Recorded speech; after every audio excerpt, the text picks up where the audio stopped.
மண்ணாங்கட்டி படத்துல ஒரு lead role பண்ணிட்டு இருக்கேன். ஒரு டிஃப்ரெண்ட் இதை விட ரொம்ப டிஃப்ரெண்ட் ஜானர்ல இருப்பேங்க.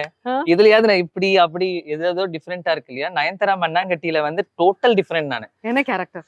ஜஸ்ட் ஒரு அவுட்லைன்லாம் சொல்ல முடியாது. அதுல ஒரு முக்கியமான ஒரு கதாபாத்திரத்துல நடிச்சிருக்கேன். நல்ல பேசும் படும் கதாபாத்திரம். ஆனா நான் டோட்டலா எப்படி எக்ஸாம்பிளுக்கு நான் சொல்லணும் அப்படின்னா, பரதேசி படம் பார்த்திருக்கீங்களா? ஆமா. அந்த கெட்டப் மாதிரி இருக்கும்னு வச்சுக்கோங்க. அவ்வளவுதான். கண்டிப்பா மக்கள் மனசுல நின்னுடுவீங்க. கண்டிப்பா நிப்பேன்.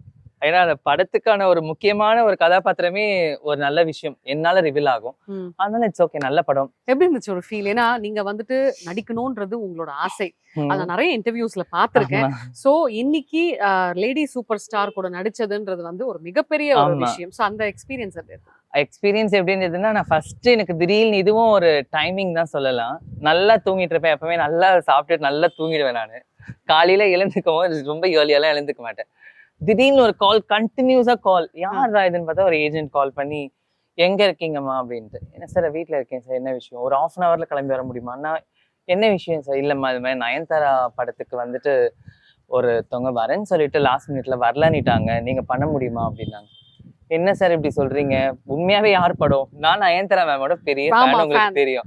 ஃபீமேல் ஓரியன்டட் சப்ஜெக்ட்ஸா பண்ணும் போது ரொம்ப இன்ஸ்பயர் ஆகி தான் நான் உங்களுக்கு அந்த டைம்ல இருந்து ஐயாலேருந்தே ஃபேன். நான் ஸ்கூலுக்கு போகும்போது நயன்தாரா போட்டோ வாங்கி பேக்குள்ள வச்சிருப்பேன் ஒரு நோட்ல. இவ்வளவு அழகா இருக்காங்கல்ல அப்படின்னு. ரொம்ப பிடிச்ச ஒரு ஆர்டிஸ்ட்.